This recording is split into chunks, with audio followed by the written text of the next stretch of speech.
Halo, Assalamualaikum warahmatullahi wabarakatuh. Perkenalkan, saya Afian Hadi Susanto, salah satu dosen di Ilmu Keperawatan Universitas Brawijaya.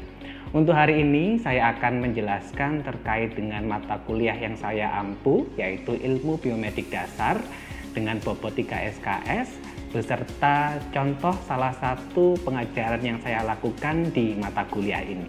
Baik. Mata kuliah ini adalah mata kuliah dasar dengan bobot 3 SKS yang ditempuh mahasiswa di semester yang pertama, yakni semester ganjil, sebagai mata kuliah dasar di rumpun ilmu dasar keperawatan untuk bisa melanjutkan di mata kuliah selanjutnya bagi mahasiswa.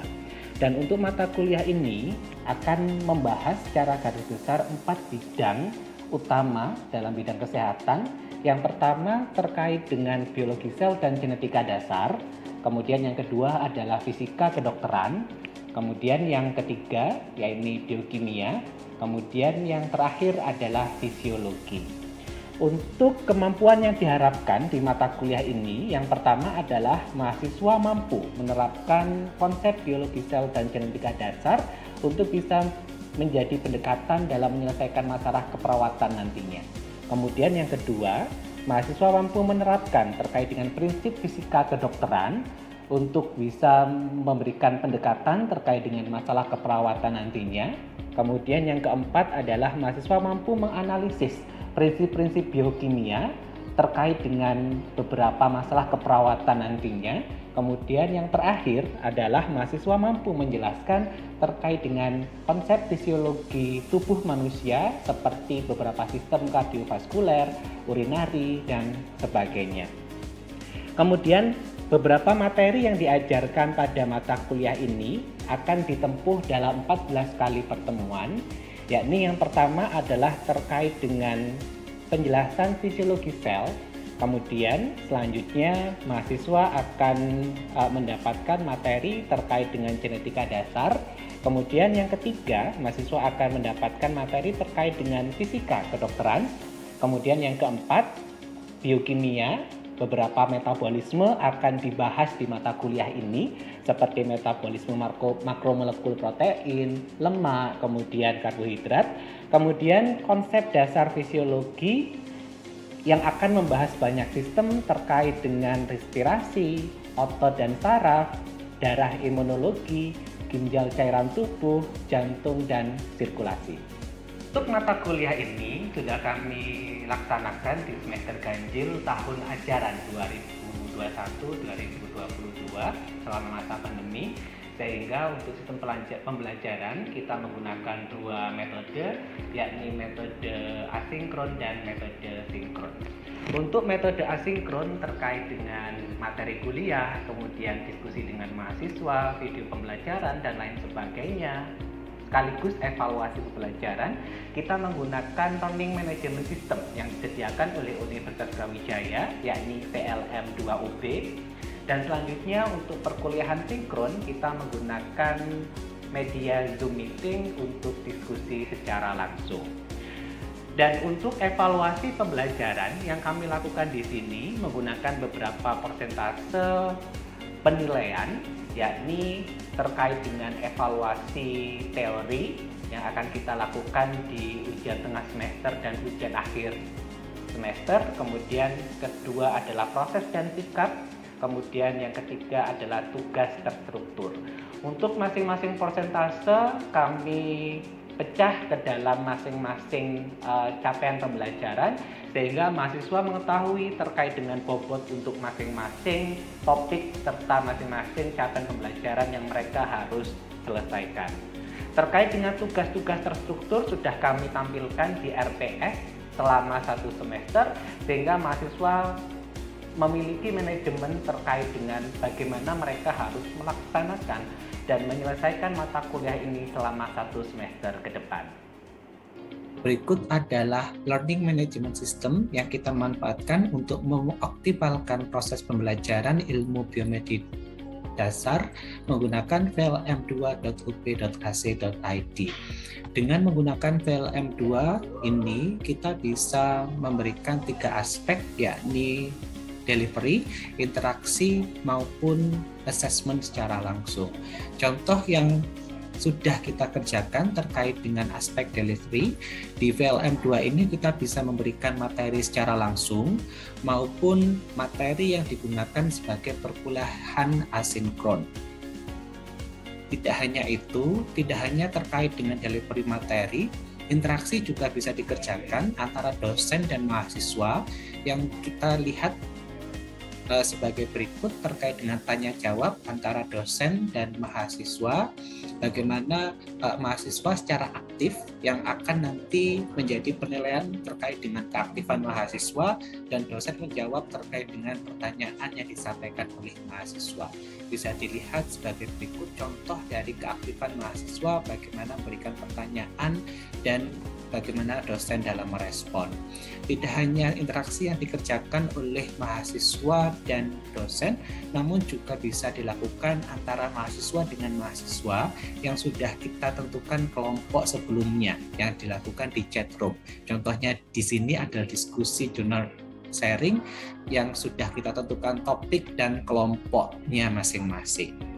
Kemudian untuk yang ketiga, secara assessment dapat langsung dilakukan. Yang pertama contohnya adalah penugasan yang dilakukan per topik ataupun topik-topik tertentu yang sudah kita sesuaikan dengan RPS yang sudah kita berikan.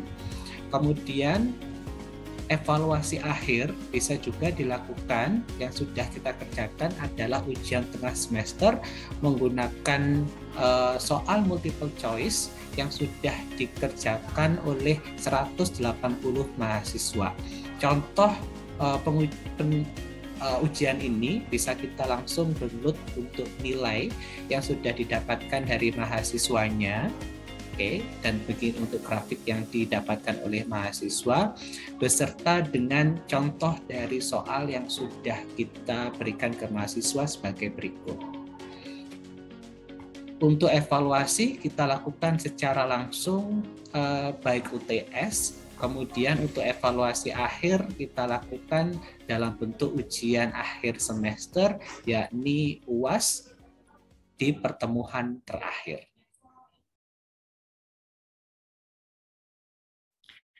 Baik, bismillahirrahmanirrahim. Assalamualaikum warahmatullahi wabarakatuh. Waalaikumsalam warahmatullahi wabarakatuh. Oke, selamat pagi teman-teman semuanya. Semoga dalam keadaan sehat dan menyenangkan untuk hari ini. Kita bertemu di pertemuan pertama ya untuk semester ini ya di mata kuliah Ilmu Biomedik Dasar. Jadi semoga untuk hari ini menjadi pertemuan awal yang bagus sehingga nanti teman-teman bisa melaksanakan satu semester ke depan sesuai dengan yang diharapkan.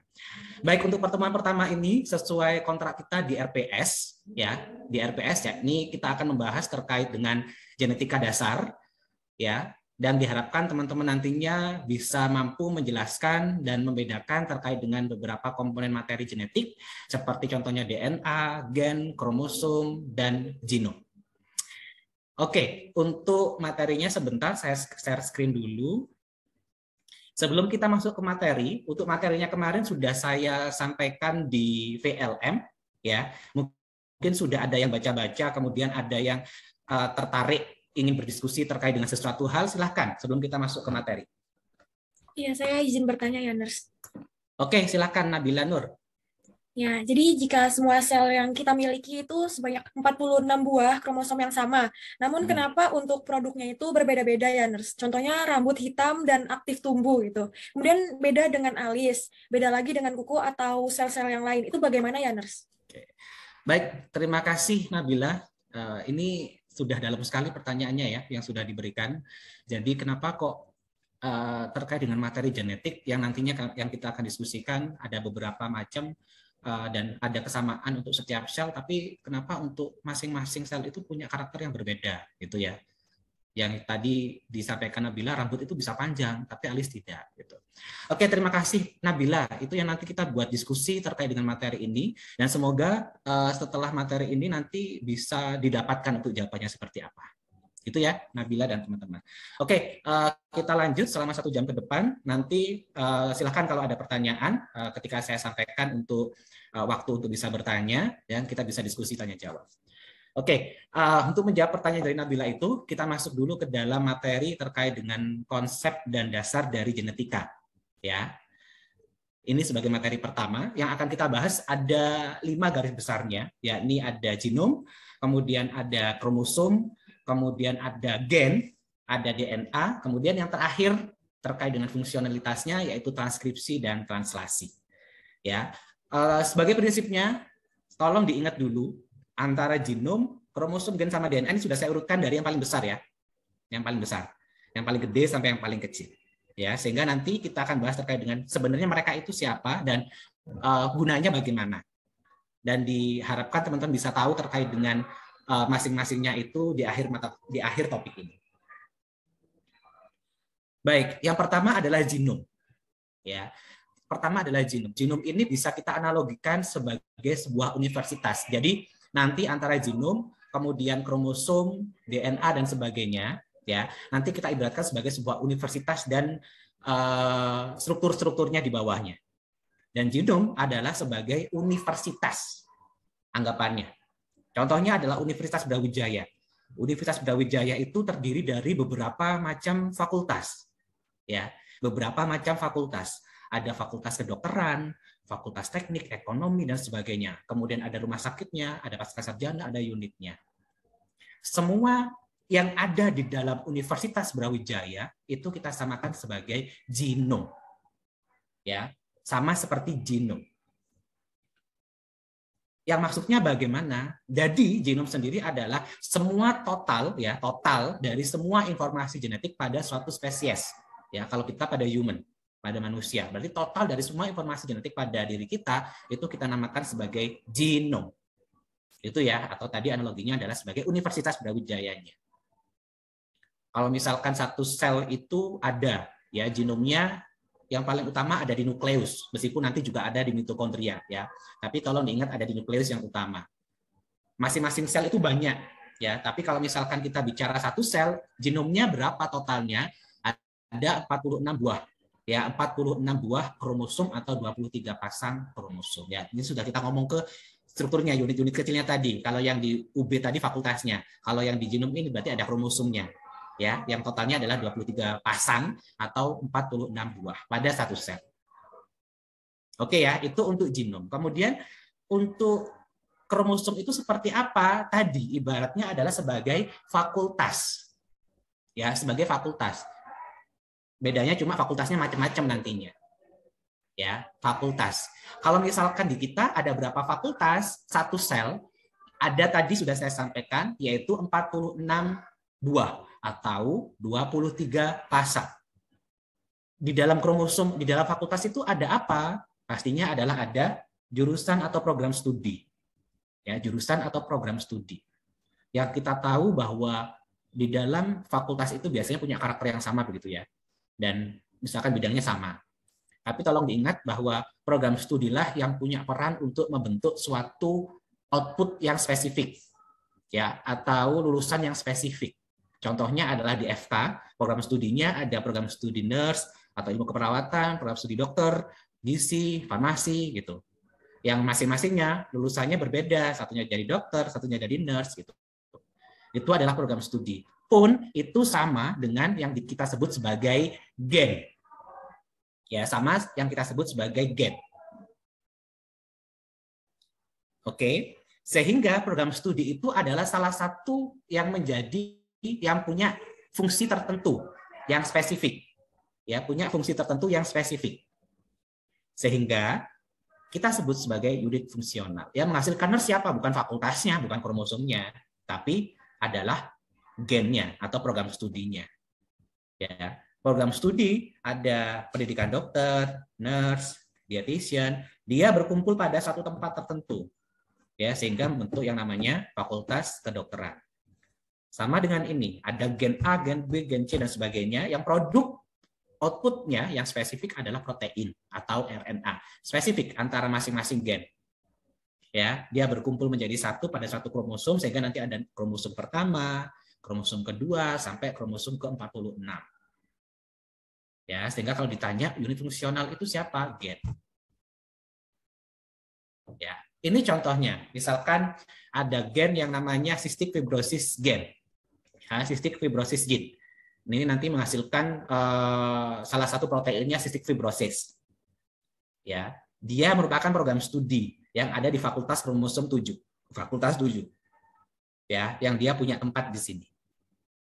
Ya, nanti untuk panjang gen, karena ini adalah nanti kita bahas isinya apa saja yang kita sebut sebagai DNA atau bahasa nitrogen atau nukleotida. Nanti satuannya adalah pasang basa. Ya, kalau ini 1,5 megabisphere berarti 1,5 kali 10 pangkat 3 bisphere pasang basa. Ini satuannya ya, karena isinya adalah nukleotida atau basa nitrogen kalau kita sebut di SMA dulu. Sekali lagi ini gennya di sini. Terus prodi yang lain di mana? Sebelahnya ada prodi yang lain, banyak. Banyak sekali. Ya, satu fakultas ini banyak sekali prodinya, sehingga banyak sekali gennya. Ya, menjadi pertanyaan kan banyak ya. Terus kita menentukan tempatnya bagaimana? Sama dengan kita, prodi ilmu keperawatan ada di mana? Oh, ada di Dieng. Prodi pendidikan dokter di mana? Oh, ada di veteran. Sama dengan gen, dia juga punya alamat nantinya dari dalam kromosom itu. Sebelum kita ngomong ke alamat, ini pastinya ya, kalau kita ngomong ke program studi itu kan nggak mungkin namanya dia berdiri sendiri. Ya, nggak mungkin dia berdiri sendiri. Dalam arti hanya mahasiswa saja untuk menghasilkan kan nggak mungkin. Harus ada kaprodinya, ada dosennya, ada tendiknya, dan mereka bekerja sama untuk menghasilkan lulusan tertentu. Sama dengan gen juga seperti itu. Ya, ini silakan nanti dicatat sendiri untuk fungsi masing-masingnya yang saya tidak tulis di sini. Ada beberapa. Contohnya pertama adalah promoter. Ya, sekali lagi tadi satu sel itu punya 46 buah. Ya, satu sel, dan itu semua ada di semuanya sel dan seperti itu untuk yang normal ya, karena kita bahas sekarang adalah yang normal, belum ada yang disorder ya, belum ada yang gangguan. Setiap gen dia punya struktur ya, dengan komposisi yang berbeda, panjang yang berbeda, cuma komposisinya sebagian besar adalah sama, panjangnya yang berbeda. Yang pertama adalah promoter atau kepala sekolahnya atau kaprodinya. Promoter ini dia namanya kepala sekolah ya, pasti leadernya ya, dia yang akan menginisiasi kapan dia anggotanya bekerja, kapan dia berhenti, kapan cuti, dan sebagainya. Sama dengan promoter ini. Promoter ini ya sebagai salah satu site atau tempat di mana yang namanya faktor transkripsi itu akan menempel sehingga gen itu mulai bisa bekerja. Yang kita bahas nanti di transkripsi. Ya, penempelan, yaitu kepalanya tadi, leadernya, yang sebagai tempat untuk menempelnya faktor transkripsi untuk dia kapan bekerja atau berhenti. Promoter. Yang kedua adalah exon. Exon ini adalah daerah. Nanti isinya di sini apa? DNA ya isinya di sini, atau bahasa nitrogen atau nukleotida. Kalau exon adalah daerah di mana yang akan diterjemahkan sebagai protein pada akhirnya. Lawannya adalah intron yang tidak diterjemahkan atau dibuang. Oke? Exon yang diterjemahkan, intron yang dibuang. Nanti untuk apa akan kita bahas di transkripsi dan translasi. Kenapa harus ada demikian? Ya, ini daerah dari 5 aksen dan 3 aksen. Kenapa ada nomornya? Kita bahas di DNA atau isinya nanti ini. Oke. Dan semua gen hanya beda di panjangnya saja. Ya, secara komponen besarnya adalah demikian.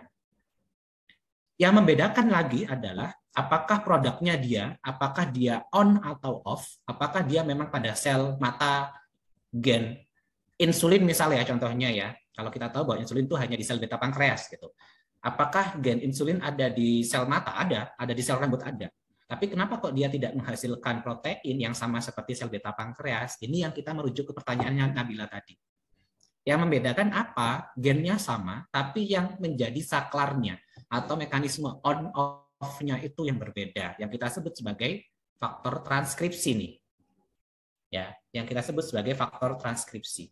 Jadi masing-masing sel pada daerah tertentu, site-site yang berbeda, apakah di rambut, di kuku, dan sebagainya, untuk faktor transkripsi yang menginisiasi itu berbeda-beda. Sehingga gen mana yang dia di-on-kan itu juga berbeda. Ya, misalkan di rambut itu berarti melaninnya yang dia di-on-kan sampai dia hitam. Sama gen untuk pertumbuhannya yang di-on-kan sampai dia bisa panjang. Berbeda dengan alis, berarti gen untuk pertumbuhan alis tidak ada atau di-off-kan. Atau tidak ada saklarnya untuk bisa dicetekkan tadi agar dia bisa nyala. Ya, berarti faktor transkripsinya nggak ada. Begitu ya. Ini merujuk tadi dengan pertanyaannya Nabila juga. Oke, nanti kita diskusi kalau misalkan masih ada yang bingung. Kemudian, tadi untuk alamatnya. Kalau misalkan alamatnya kan banyak ya gen itu. Untuk penyebutan alamatnya bagaimana? Tadi kalau ilmu keperawatan di mana prodinya? Ada di Dieng gitu kan. Kalau pendidikan dokter di veteran sama. Kalau misalkan kita sebut ya, ini keilmuannya adalah situ genetic mapping ya. Jadi di mapping sesuai dengan tempatnya dan letaknya di mana. Contoh ini ya. Contoh adalah hemoglobin beta JIT atau HBB. Tolong diingat struktur kromosom atau fakultas, dia adalah demikian. Ada tengah titik tengahnya yang kita sebut sebagai sentromer, tapi nggak terlalu di tengah juga, dan di ujung. Ya, kita sebut sebagai sentromer. Lengan yang dia pendek daripada sentromer kita sebut sebagai, kita label sebagai lengan P. Sedangkan kebalikannya, yang panjang kita sebut sebagai lengan Q. Oke, panjang dan pendeknya ini ya, pendek, panjang. Jangan kebalik. Sedangkan contoh dari HBB tadi ya, hemoglobin beta JIT, ada di kromosom nomor 11 ya, lengan pendek ya, 13.3. Maksudnya apa? Tolong dicerna ini ya. Maksudnya apa? Untuk simbol yang di depan ini adalah dia di kromosom nomor berapa? Berarti HBB itu ada di kromosom nomor 11. Ya, kromosom nomor 11. Di lengan mana? Di lengan pendek. Nah, di lengan pendek. Oke. Di regio mana? Ya, lengan pendek ternyata punya satu regio tok, yaitu regio 1. Kalau regio di lengan panjang ada 2, regio 1 dan 2. Tapi tadi dia ada di kromosom 11, lengan pendek di regio pertama, 1. Ya. Di regio pertama itu di band keberapa?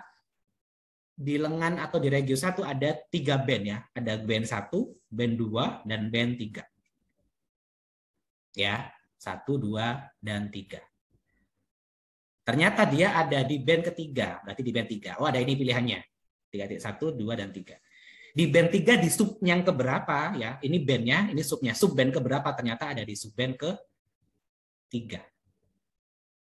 Ya, sehingga kalau kita baca adalah kromosom di HBB ada di kromosom 11, lengan pendek pada regio pertama.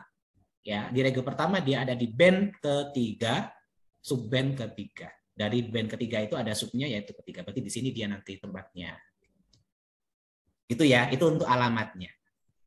Oke, itu untuk masalah gen, ya, gene. Sekarang kita masalah DNA-nya. Ya, tadi intinya adalah kalau misalkan di program studi itu ada kaprodinya, ada mahasiswa, ada dosennya, gitu. Itu adalah dia adalah manusia pastinya ya. Nggak ada ya selain manusia kan, dia pasti manusia. DNA adalah penyusun dari gen tadi. Ya mahasiswa ya bentuk dosennya itu sama-sama semuanya manusia. Sekarang kita lihat ya secara strukturnya bagaimana. Nah, kalau dia kalau untuk DNA kita dia bentukannya adalah double helix. Ya, kenapa kok bisa melungker-melungker seperti ini? Ya, nanti ada di strukturnya. Double helix. Kemudian yang kedua, nanti ada dia dari arah mana? Ini arahnya ya, 5 aksen ke 3 aksen, 3 aksen ke 5 aksen. Maksudnya seperti apa? Nanti kita ada penjelasan di struktur. Ya, bentukannya seperti ini ya, pilihan tangga, berpilih, melungker gitu. Oke. Ini adalah struktur dari DNA. Ya, satu DNA kita sebut sebagai nukleotida. Ya, kita sebut sebagai nukleotida. Isinya apa saja? Ada 3 ini ya, ada fosfat, ada gulanya atau ribosnya, kemudian yang ketiga adalah ada basanya, basa nitrogen kan kita sebutnya biasanya. Ya, tapi kalau untuk lengkapnya dari ketiga struktur ini kita sebut sebagai nukleotida. Ya, nukleotide. Oke. Kemudian nanti ada kalau dia fosfatnya hilang kita sebut sebagai nukleoside. Nanti ada. Kenapa kok ada penyebutan seperti ini? Nanti kita di metabolisme ketemu ya. Ada ATP, GTP gitu. Ada ini.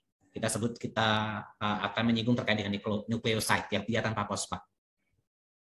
Kemudian ketika dia sambung menyambung ya DNA itu sendiri atau kita sebut sebagai asam nukleat biasanya. Kalau dia DNA-nya sambung menyambung punya struktur tertentu, ada kepala sekolahnya, ada mahasiswanya sehingga dia punya fungsi yang spesifik, maka dia disebut sebagai gen. Gitu. Ya, jadi ini adalah komponen paling kecilnya.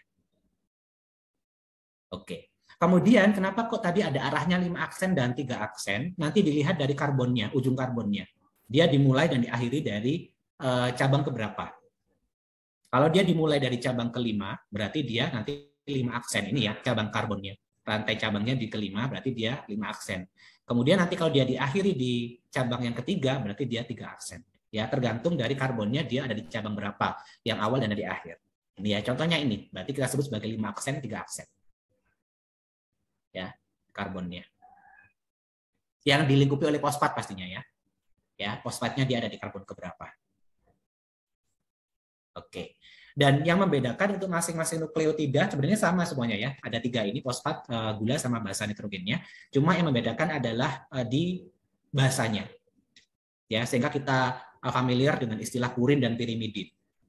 Ya, yang purin ada adenin guanin, kemudian yang pirimidin ada sitosin timin sama urasil. Ya, terutama untuk yang di RNA nantinya. Oke. Bedanya apa antara purin dan pirimidin? Bedanya adalah di rantainya. Ya, atau di senyawa sikliknya atau lingkarannya ini loh. Ya, kalau untuk yang pirimidin dia punya sikliknya hanya 1 saja. Ya, contoh-contoh senyawa aromatik biasanya kan gini ya, buletan gini ya. Ini adalah sikliknya hanya 1. Tapi kalau untuk yang purin dia ada 2. Ya, bedanya adalah itu. Yang membedakan nanti adalah terkait dengan karbon dan nitrogen, ada ikatan karbon, nitrogen atau hidrogennya. Ya, tapi kalau garis besar ada rantai atau senyawa sikliknya ini yang membedakan keduanya. Oke. Oke. Baik, sebelum kita tadi untuk Nabila mungkin ada feedback terkait dengan pertanyaan yang sudah disampaikan di awal? Atau sudah jelas, Bil? Terkait dengan kenapa kok beda-beda begitu? Sudah ada gambaran sedikit sih, Nurse. Oke. Dari teman-teman, sebelum kita lanjut ke transkripsi dan translasi, ada yang ingin ditanyakan dulu? Silakan. Saya izin bertanya, Nurse. Baik. Ada siapa ini? Aisyah. Oke, Aisyah Nur Sarifah. Silakan, Syah. Iya, Nurse. Jadi tanya, apakah genom antara satu orang dengan orang lain itu sama ya, Nurse? Ini juga, oke, bagus sekali pertanyaannya. Kalau tadi terkait dengan sel satu dengan sel yang lain, yang membedakan adalah tadi faktor transkripsi, sekarang antara orang satu dengan orang yang lain. Ya, orang yang satu dengan yang orang yang lain. Kalau ini kita bicara secara normal ya, secara normal. Ya, belum ke gangguan. Untuk gangguan nanti di mata kuliah selanjutnya. Apakah kalau kita ngomong secara jumlah, ya, secara normal, apakah antara satu orang dan orang lain sama-sama jumlahnya? 1. Untuk normal. Kemudian yang kedua, apakah secara struktur dan isinya, ya, untuk masing-masing gennya, apakah sama? Secara normal adalah sama. Ya, normal adalah sama. Yang menjadi pertanyaan sekarang, tapi kenapa kok wajahku dengan wajah dia berbeda? Ada yang tinggi dan ada yang pendek, gitu ya. Ada yang hitam, ada yang putih. Itu nanti akan kita bahas di selanjutnya yang kita sebut sebagai variasi genetik. Jadi variasi genetik itu tidak melulu dia dikatakan suatu hal yang bermasalah atau kita sebut sebagai mutasi biasanya ya. Tidak melulu menjadi hal yang bermasalah. Bisa jadi contohnya ya gennya Aisyah terkait dengan warna kulit misalnya. Sebenarnya kalau secara strukturnya gen melaninnya sama, isinya sama gitu. Ya, yang pertama kemungkinannya adalah ada beberapa isi dari gen itu atau misalkan kita sebut sebagai sekuensnya dari DNA itu yang berbeda antara saya dan Aisyah. Yang pertama kita sebut sebagai variasi, tapi bukan berarti kalau dia berbeda dia tidak normal, tidak. Ya, tapi hanya menjadi variasi. Yang pertama. Yang kedua, ya bisa jadi ternyata gen yang di Aisyah itu yang di-on-kan terkait dengan pembentukan melaninnya. Kalau di saya tidak. Atau kebalik, saya yang di-on-kan, Aisyah tidak. Sehingga kenapa saya hitam, Aisyah enggak. Ya, terkait dengan on-off-nya juga. Sehingga kita nanti bisa katakan bahwa apakah berbeda antara satu orang dengan orang yang lain secara jumlah kalau normal sama, namun secara isi atau sequence-nya, isinya itu bisa jadi berbeda karena adanya variasi. Yang kedua adalah dominansinya, apakah dia dominan apa tidak dia tersebut. Gitu ya, Syah, sehingga kenapa tidak ada orang yang sama meskipun dia kembar. Oke, bisa diterima Aisyah? Akan kita bahas nanti ya di selanjutnya mata kuliah selanjutnya terkait dengan gangguan. Oke. Baik, demikian penjelasan mata kuliah yang saya ampu, yakni mata kuliah ilmu biomedik dasar. Semoga memberikan manfaat bagi teman-teman semuanya yang menonton. Terima kasih sebelumnya. Assalamualaikum warahmatullahi wabarakatuh dan sampai jumpa.